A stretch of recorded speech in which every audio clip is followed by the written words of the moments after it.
Hello दोस्तों, कैसे हो आप सब। आज की इस वीडियो में हम पढ़ने वाले हैं कक्षा 10 के अध्याय नंबर 12 विद्युत विद्युत के बारे में आज हम जानकारी प्राप्त करने वाले हैं। तो वीडियो को लाइक कीजिएगा, दोस्तों के साथ शेयर कीजिएगा और पीडीएफ के लिए डिस्क्रिप्शन बॉक्स को चेक कीजिएगा। तो शुरू करते हैं आज की हम इस वीडियो को। आखिरकार पहला टॉपिक है हमारा, आवेश क्या होता है। आवेश परमाणु का एक मूल कण होता है। यह धनात्मक भी होता है और ऋणात्मक भी। समान आवेश एक दूसरे को प्रतिकर्षित करते हैं और असमान आवेश एक दूसरे को आकर्षित करते हैं। कूलाम आवेश का एसआई मात्रक है। तो जो कूलाम है वो आवेश का एसआई मात्रक होता है। एक कूलाम आवेश 6 गुणा 10⁻18 इलेक्ट्रॉनिक पर उपस्थित आवेश होता है। एक इलेक्ट्रॉन आवेश 1.6 गुणा 10⁻19 सी ऋणात्मक आवेश होता है। Q बराबर Ne होता है और Q का अर्थ कुल आवेश होता है और N का इलेक्ट्रॉनों की संख्या और E का इलेक्ट्रॉनों का आवेश। इसलिए कुल आवेश बराबर इलेक्ट्रॉनों की संख्या प्लस इलेक्ट्रॉनों का आवेश। विद्युत धारा, आवेश के प्रवाहित होने की दर को विद्युत धारा कहते हैं। तो विद्युत धारा किसे कहते हैं? आवेश के प्रवाहित होने की दर को विद्युत धारा कहते हैं। विद्युत धारा का ये सूत्र है, विद्युत धारा जिसे I से दर्शाते हैं, आवेश जिसे Q से दर्शाया जाता है और समय टाइम जिसे T से दर्शाया जाता है। तो विद्युत धारा बराबर आवेश बटे में समय। धारा का एसआई मात्रक एम्पियर ए होता है और एक एम्पियर बराबर 1 कूलाम बटे में 1 सेकंड होता है। विद्युत धारा का एमीमीटर द्वारा मापा जाता है। तो विद्युत धारा को किसके द्वारा मापा जाता है? एमीमीटर के द्वारा मापा जाता है। इसके प्रतीक आप देख सकते हैं, ए इसका प्रतीक है, ए प्लस का और ए माइनस का। एमीमीटर का प्रतिरोध कम होता है तथा हमेशा श्रेणी क्रम में जुड़ता है। विद्युत धारा की दिशा इलेक्ट्रॉनों को प्रभावित होने की दिशा के विपरीत मानी जाती है, क्योंकि जिस समय विद्युत की परिघटना का सर्वप्रथम परीक्षण किया था, इलेक्ट्रॉनों के बारे में कोई जानकारी नहीं थी। अर्थात जब विद्युत की परिघटना का परीक्षण किया गया तो हमें इलेक्ट्रॉनों के बारे में कोई जानकारी नहीं थी, इसलिए इसे इलेक्ट्रॉनों के प्रणाली होने की दिशा के विपरीत माना जाता है। इसलिए अतः विद्युत धारा को धनावेशों का प्रवाह माना गया है। विभवांतर, वी एकांक आवेश को एक बिंदु से दूसरे बिंदु तक ले लाने में किया गया कार्य है। वी डब्ल्यू बराबर ओ एस आई बराबर वोल्ट वी। 1 वोल्ट, जब एक कूलाम आवेश को लाने के लिए 1 जूल का कार्य होता है तो विभवांतर 1 वोल्ट कहलाता है। वोल्टमीटर विभवांतर को मापने की युक्ति, इसका प्रतिरोध ज़्यादा होता है तथा हमेशा पार्श्व क्रम से जुड़ता है। वोल्टमीटर का प्रतीक V है। सेल, यह एक सरल युक्ति है जो विभवांतर को बनाए रखती है। विद्युत धारा हमेशा उच्च विभवांतर से निम्न विभवांतर की तरफ प्रभावित होती है। विद्युत परिपथ में सामान्य उपयोग होने वाले कुछ अवयव हैं और इनके प्रतीक को हम देख सकते हैं। तो अवयव है पहला हमारा, वो है विद्युत सेल। इसका प्रतीक तो आप ये देख सकते हैं कि एक डंडा प्लस और इधर माइनस का। बैटरी और सेल का संयोजन आप देख सकते हैं। प्लग और खुली ये स्विच, प्लग कुंजी अथवा स्विच, तार संधि।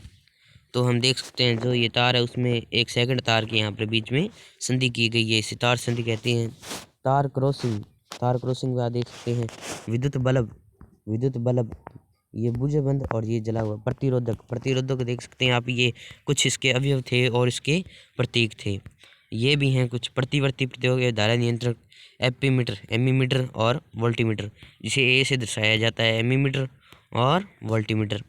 ओम का नियम किसी विद्युत परिपथ में धातु के तार के 2 सिरों के बीच विभवांतर उसमें प्रवाहित होने वाली विद्युत धारा के समानुपाती होता है, परंतु तार का तापमान समान रहता है। V गुणा R, वोल्ट V बराबर वीटोमीटर और R बराबर वोल्टीमीटर गुणा R। तो V बराबर IR। R एक नियतांक है जिसे तार का प्रतिरोध कहते हैं। तो आप इस डायग्राम द्वारा समझ सकते हैं। तार का प्रतिरोध है, ये देख सकते हैं आप, V धारा और ये A धारा प्रभावित होती है और ये R नियतांक जो तार का प्रतिरोध है। प्रतिरोध। आखिरकार प्रतिरोध होता क्या है? यह चालक का वह गुण है जिसके कारण वह प्रवाहित होने वाली धारा को विरोध करता है। एसआई मात्रक ओम। ओम इसका एसआई मात्रक है जिसे ऐसे द्वारा दर्शाया जाता है। इसकी ये प्रतीक चिन्ह है। 1 ओम बराबर 1 वोल्ट बटे में 1 एम्पियर। जब पृथ्वी में से 1 एम्पियर की द्वारा प्रवाहित हो रही है तो विभवांतर 1 वोल्ट का हो तो प्रतिरोध 1 ओम कहलाता है। धारा नियंत्रक। पृथ्वी में प्रतिरोध को परिवर्तित करने के लिए जिस युक्ति का उपयोग किया जाता है उसे धारा नियंत्रक कहते हैं। वे कारक जिस पर एक चालक का प्रतिरोध निर्भर करता है। चालक की लंबाई के समानुपात होता है, अनुप्रस्थ काट के क्षेत्रफल के व्युत्क्रमानुपाती होता है, तापमान के समानुपाती होता है और पदार्थ की प्रकृति पर भी निर्भर करता है। तो वे कुछ कारक हैं जिन पर चालक का प्रतिरोध निर्भर करता है। विद्युत प्रतिरोधकता। 1 मीटर भुजा वाले घन के विपरीत फलकों में धारा गुजरने जो प्रतिरोध उत्पन्न होता है इसे प्रतिरोधकता कहते हैं। एसआई मात्रक ओम मीटर। प्रतिरोधकता चालक की लंबाई व अनुप्रस्थ काट के क्षेत्रफल के साथ नहीं बदलती परंतु तापमान के साथ परिवर्तित होती है। धातुओं व मिश्र धातुओं का प्रतिरोधकता परस्पर 10-8-10-6 ओम मीटर है। मिश्र धातु की प्रतिरोधकता उसके अवयव धातुओं से अपेक्षाकृत अधिक होती है। मिश्र धातु का उच्चतम तापमान पर शीघ्र ही उपचयन दहन नहीं होता अतः इनका उपयोग तापन युक्तियों में होता है। तांबा व एल्यूमीनियम का प्रयोग विद्युत संचरण के लिए किया जाता है क्योंकि इनकी प्रतिरोधकता कम होती है। प्रतिरोधकता का श्रेणी क्रम आप देख सकते हैं। ये डायग्राम है, इसमें ये मीटर और के मीटर के द्वारा प्रतिरोध श्रेणी को दर्शाया गया है। आगे जब 2 या 3 प्रतिरोधकों को एक सिरे से दूसरे सिरा मिलाकर जोड़ा जाता है तो संयोजन श्रेणी क्रम संयोजन कहलाता है। श्रेणी क्रम में कुल प्रभावित प्रतिरोध R1 R2 RS, जो ये RS ये तीनों हैं R2 RS R3, तो ये RS के बराबर होते हैं। R1 R2 R3 ये RS के बराबर होते हैं। प्रत्येक प्रतिरोध में से एक समान धारा प्रवाहित होती है। प्रत्येक तथा कुल विभवांतर व्यक्ति प्रतिरोधों के विभवांतर का योग। अतः एक तुल्य प्रतिरोध सबसे बड़े व्यक्तिगत प्रतिरोध से बड़ा है। पार्श्व क्रम में संयोजित प्रतिरोध। पार्श्व में प्रत्येक प्रतिरोध के सिरे पर विभवांतर उपयोग किए गए विभवांतर के बराबर होता है तथा कुल धारा प्रत्येक व्यक्तिगत प्रतिरोधों में गुजरने वाले धाराओं के योग के बराबर होता है। एक तुल्य प्रतिरोध का व्युत्क्रम पृथक प्रतिरोधों के व्युत्क्रमों के योग के बराबर होता है। श्रेणी क्रम संयोजन की तुलना में पार्श्व क्रम संयोजन के लाभ। श्रेणी क्रम संयोजन में जब एक अवयव खराब हो जाता है तो पृथक टूट जाता है तथा कोई भी अवयव काम नहीं करता। अलग अलग अवयव में अलग अलग धारा की जरूरत होती है। यह गुण श्रेणी क्रम में उपयुक्त नहीं होता क्योंकि श्रेणी क्रम में धारा एक जैसी रहती है। पार्श्व क्रम संयोजन में प्रतिरोध कम होता है। विद्युत धारा का तापीय प्रभाव।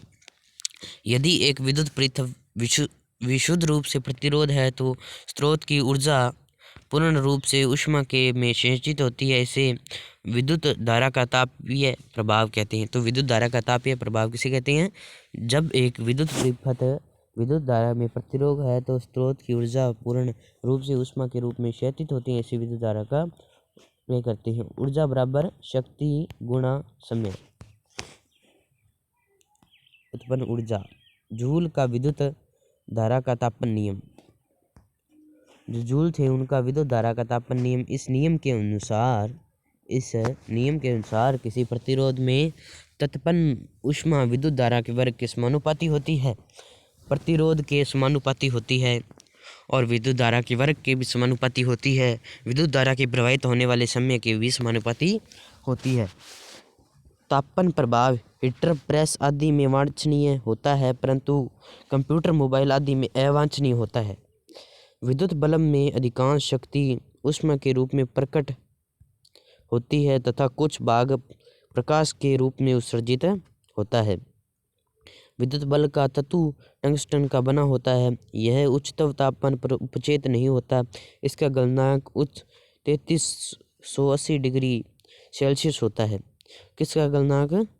तंतु टंगस्टन का गलनांक। विद्युत बल्ब का गलनांक जो होता है वो 3380 डिग्री सेल्सियस होता है। बल्बों में रासायनिक दृष्टि से अक्रिय नाइट्रोजन आर्गन गैस भरी जाती है, जिससे तंतु की आयु में वृद्धि होती है। तो जो बल्बों के अंदर जाने वाली गैस है वो कौन सी है? नाइट्रोजन और आर्गन। विद्युत शक्ति, ऊर्जा के उपयुक्त होने की दर को शक्ति कहते हैं। ऊर्जा की उपयुक्त होने की दर को क्या कहते हैं? शक्ति कहते हैं। तो इसके प्रतीक देख सकते हैं। शक्ति का एसआई मात्रक वोल्ट है। शक्ति का एसआई मात्रक वोल्ट है। ऊर्जा का व्यवहारिक मात्रक क्या होता है? किलोवाट घंटा, जिसे हम kWh से दर्शाते हैं। 1 किलोवाट में विद्युत ऊर्जा की 1 यूनिट होती है। तो हमारा चैप्टर ये नोट्स कंप्लीट होते हुए, आप इसे डाउनलोड करना चाहते हैं तो हमारे डिस्क्रिप्शन बॉक्स में PDF का लिंक दिया हुआ है, वहाँ से आप इसे डाउनलोड कर लें। तो वीडियो को ज़रूर लाइक करें और चैनल को अपने दोस्तों के साथ शेयर करें और वीडियो को ज़रूर शेयर करें। ओके, धन्यवाद। मिलते हैं ऐसी और वीडियो में, तब तक के लिए good bye, all the best.